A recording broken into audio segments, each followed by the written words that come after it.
Hey guys welcome to my channel. আমি মহারাজার। এখন আমরা কথা বলবো হচ্ছে খুব কষ্ট লাগছে মিঠুনদার সাথে কাজ করেও কেন আমি রিভিউ করতে পারলাম না। মিঠুন চক্রবর্তী তার লাইফের কিছু এক্সপিরিয়েন্স আমি শেয়ার করি, তার সাথে আমার দেখা হওয়ার যে 6টা মিনিট তোমরা দেখেছো, তার বাইরে বেরিয়েও আমাদের কিছু বক্তব্য রয়েছে, কিছু কথোপকথন রয়েছে।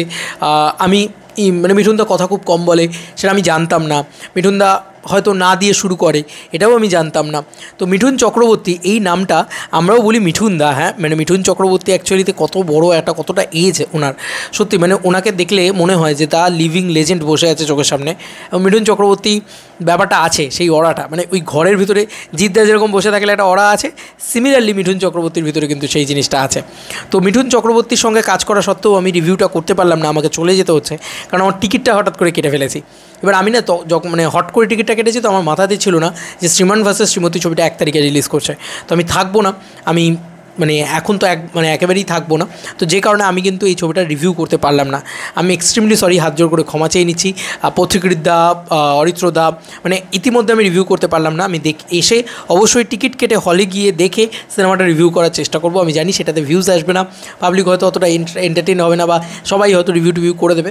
বাট আমি যেহেতু ঘুরতে যাচ্ছি, আর আমাদেরও জীবনের ছুটি বলে তো কিছু দরকার, যে কারণে আমার মনে হয় যে আমি সেই লাস্ট জুলাই মাসে গেছিলাম, তো আমার আর হচ্ছে না, যে কারণে ভট করে একটা ভুল মানে টাইম চুজ করে ফেলেছি আর কি অ্যাকচুয়ালিতে বলতে গেলে। তো যাই হোক, 1 মে এই ছবিটা আসছে, এই ছবিটাকে বেস্ট অফ লাক, এই ছবিটা দারুণ ব্যবসা করুক। বাংলা ছবি এখন দুর্দান্ত ফর্মে রয়েছে, যে ছবি রিলিজ করছে সেই ছবি দারুণ একটা ব্যবসা করছে, এটা কিন্তু দেখা যাচ্ছে মোটামুটি ইদানিং টাইমে একটা ভালো ফর্মে রয়েছে। ভালো ডিজাস্টারের সংখ্যা কম, হিটের সংখ্যা, সুপার হিটের সংখ্যা অনেক বেশি, এবং ব্লকবাস্টারও হয়তো সম্ভবত আসতে চলেছে আমার বস। তো দেখা যাক যে সুপার হিট হয় কিনা শ্রীমান ভার্সেস শ্রীমতী। আমি তো প্রচণ্ড এক্সাইটেড এই ছবিটাকে নিয়ে। মিঠুনদার ক্ষেত্রে যেটা বলছিলাম, মিঠুনদার শুরুটা হয় সবসময় না দিয়ে, এটা আমি দেখতে পেলাম। মিঠুনদা যেভাবে কথা বলে, যেভাবে করে, যেভাবে মানে একটা রেগে যায়, আমি না হাঁ করে দেখছিলাম মিঠুন চক্রবর্তীকে। মিঠুন চক্রবর্তীর সামনে কথা বলবো কি, এই বিষয়টা কিন্তু হয়েছিল। তো আমার কাছে তো এটা একটা বিশাল বড় পাওনা, কারণ দেখো মিঠুন চক্রবর্তীর কাছে কি আমি ভালো কোশ্চেন করতে পারবো বা ভালো কিছু করতে পারবো, এসব আমি স্বপ্নেও এক্সপেক্ট করি না। আমার ইন্টারভিউটা বা আমার ওই চ্যাট সেশনটা ভালো হয়নি, আমি নিজেও জানি। কিন্তু ব্যাপারটা হচ্ছে মিঠুন চক্রবর্তী চ্যানেলে থাকবেন, এটাই আমার চ্যানেলের জন্য বিশাল সৌভাগ্যের ব্যাপার। সেটা আমার চ্যানেলে হয়েছে, সেই মানে সুযোগটা আমাকে করে দিয়েছে টিম শ্রীমান ভার্সেস শ্রীমতী, সেটা আমার জন্য অনেক বড় পাওনার। এবং মিঠুন চক্রবর্তীর যে আজও কি ক্রেজ আছে, সেটা আমার একটা শর্টস বলে দেয়। ভাই 3-3.5 লাখ ভিউজ জেনারেট করে দিয়েছে একটা শর্টস, হঠাৎ করে, মানে রাতারাতি ভাইরাল যাকে বলা যেতে পারে। তো এটা একটা কথা। এবং শ্রীমান ভার্সেস শ্রীমতী নিয়েও কিছু কথা বলতে চাই, যে অ্যাকচুয়ালি আমি ইনস্টাগ্রামে মানে রিলস স্ক্রোল করছিলাম, ফিড স্ক্রোল করতে করতে যাচ্ছিলাম, সেখানে আমি একটা জিনিস লক্ষ্য করে দেখলাম যে রীতিমতো ওই ব্যোমকেশ নিয়ে ডায়লগটা বা বেলা বোস নিয়ে ডায়লগটা, ওই ডায়লগটা রীতিমতো ভাইরাল হয়ে গেছে।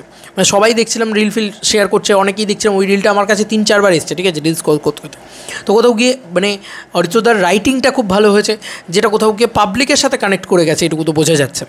এবং ওই যে বললাম, মিঠুন চক্রবর্তী রিয়েলি মেগাস্টার, মানে আমি কোনোদিন কোনো মেগাস্টারকে তো এরকমভাবে সামনাসামনি দেখিনি। তো তার সেই ব্যাপারটা রয়েছে, একটা থাকে না, মানে একটা কথা কম বলায় করা, মানে মিঠুন চক্রবর্তীর সাথে সেই জিনিসটা আমার হয়েছে। জানি না উপরওয়ালার যদি কোনো দিন করেন, আবার ওনার সাথে দেখা হবে। উনি বলেছেন আমাকে এই কথাটা, উনি বলেছেন যে তোমরা সব রেডি হয়ে এসেছিলে।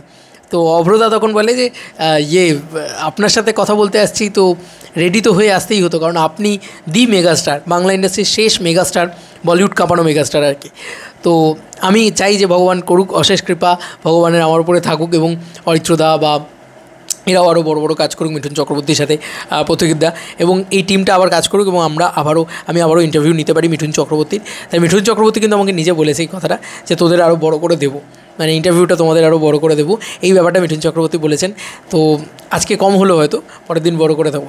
মিঠুন চক্রবর্তী অ্যাকচুয়ালিতে কিন্তু খুব ভালো মানুষ, মানে অ্যাকচুয়ালিতে তাকে কিন্তু আমার কখনও মনে হয়নি যে তিনি আমাদের বয়স্ক কাকু দাদু তারা রেগে যায় না, রেগে গেলে অনেক সময় মানে একটু তিরস্কার করেন, কিন্তু পরে কিন্তু আবার কাছে টেনে নেন, কোলে জড়িয়ে ধরেন।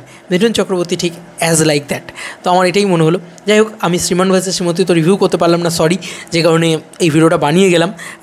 আমার খুব ভালো একটা অভিজ্ঞতা হয়েছিল মিঠুন চক্রবর্তীর সাথে, এই ভিডিওটা বানিয়ে গেলাম। তোমাদের কার কি মতামত এই এন্টায়ার ভিডিওটাকে নিয়ে জানিও কমেন্ট সেকশনে। চলো বন্ধুরা, নতুন কোনো ভিডিওতে দেখা হবে, বাই।